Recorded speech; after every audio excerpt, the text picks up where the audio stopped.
Tonight on Really Living, Sarah Canterbury reports on the wind that drives us wild. Maranga White meet the woman who's returned to skiing after a broken back. Gary Hart puts firefighters to the fitness test. And Michelle Acord looks into our mouths to ask, is there poison in those fillings?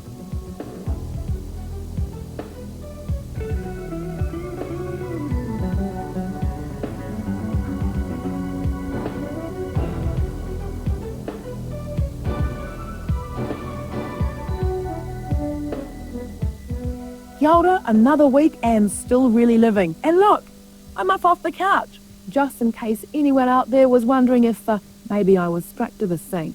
First up this evening, wind. Now, in Canada, they call it the Chinook. In California, it's the good old Santa Ana.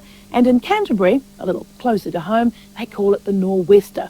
A hot, dry wind called the Fohne, which has physical and psychological effects on people. Now, Raymond Chandler once wrote of the Santa Ana, can I get a little atmosphere here, please? On nights like that, every booze party ends in a fight.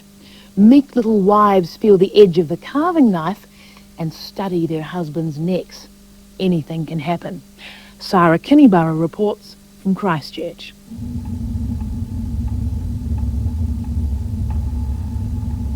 When the nor'west wind is on its way, no one escapes. For some Cantabrians, it's merely a nuisance, but for others, when the wind blows, it's probably better to keep out of their way. It's been blamed for everything, from headaches and irritability to madness, murder and suicide. Pretty bad. You can definitely feel it coming on. It makes you feel a bit moody, I suppose, here and there, and sort of it's draining, fatiguing. G'day, time. I can't sort of relax. It's not just the adults who can't relax. When the nor'wester first starts flowing, they come outside, they become very boisterous, running around, pushing, jostling each other. So what happens when the nor'westers actually eat in for a couple of days? Oh, they become very irritable, angry, cross. There's a lot of tears, fighting and things like that. So Neil, is all this just a load of hot air? No. There are very real effects. There are real changes in people's bodies and in their brains. The hot, dry winds can often drop people's thyroid function. They feel irritable and lethargic. But there are always also changes in people's brains. There's a stress hormone called serotonin. It's often associated with positive ions. You get charged up and you get more serotonin in your brain. It makes you feel lethargic, irritable, you can't concentrate, and also you can't recall very well, and you wake up and know something's wrong. And there's another reaction, which is mum goes to bed, she can't cope. Frustrated, actually. I feel frustrated and you don't know why, because you're faced with this thing, this nebulous effect on your life that, and you can't deal with it, you can't stop it, you're powerless, you do want to throw stones at it, you know. Actually, it helps. We carried out a random survey of 650 people here in Canterbury, and of those, 54% felt worse during nor'westers. About 34% didn't notice them at all, and 12% even feel really good during nor'westers, and they feel quite elated. So why are some people affected by a nor'wester and not others? Well, we're all very different. Some of us have a very good control of our metabolism, or you don't feel the heat, or we do feel the heat. We have different biorhythms during the day, and some of us wake up in the morning, some of us are really awake at night. So all of us are different. It's one of the nice things about it. The only nice thing about a nor'westerly for me is that it's nice to get out on a motorbike. And I found myself often ending up at the end of a ride at Gebbys Pass. And what I really noticed was that the same people were ending up there.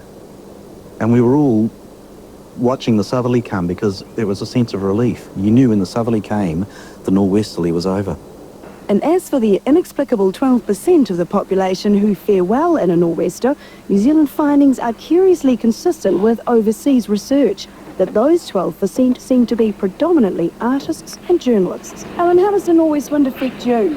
Well, it affects me very favourably. It's a big, rough, warm, exhilarating wind, and when I find it blowing around my ears, I feel big and rough and warm and exhilarated myself. Oh yes, I come alive when there's a nor'wester on.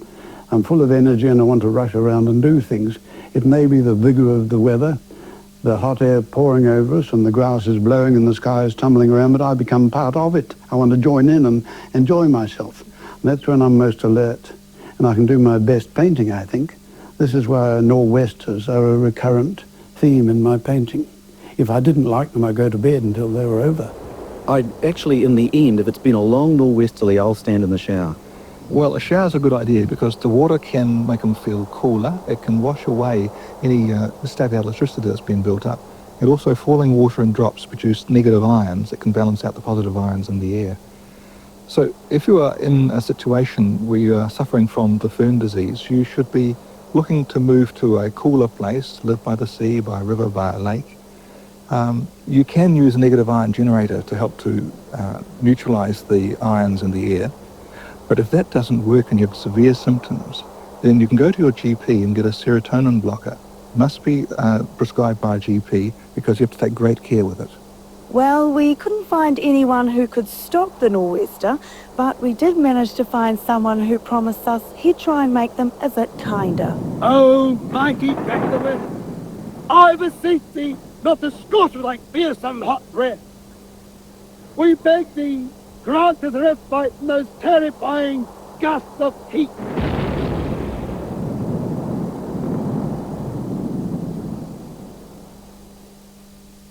Overseas, they tend to take their Fohne winds more seriously. In some parts of Switzerland, it's an accepted defence for a crime. Israelis acknowledge Fohne disease, and when the wind blows, students sit exams in a controlled ion environment. A word of advice then for Cantabrians: it's the season again for the nor'wester, so good luck. Coming up next, Tanya Wehi's a real sweet little number. Sorry, Tanya Wehi's up next with a real sweet little number. Honey. It's one of my favourites on toast, and it's a great sweetener in any number of dishes.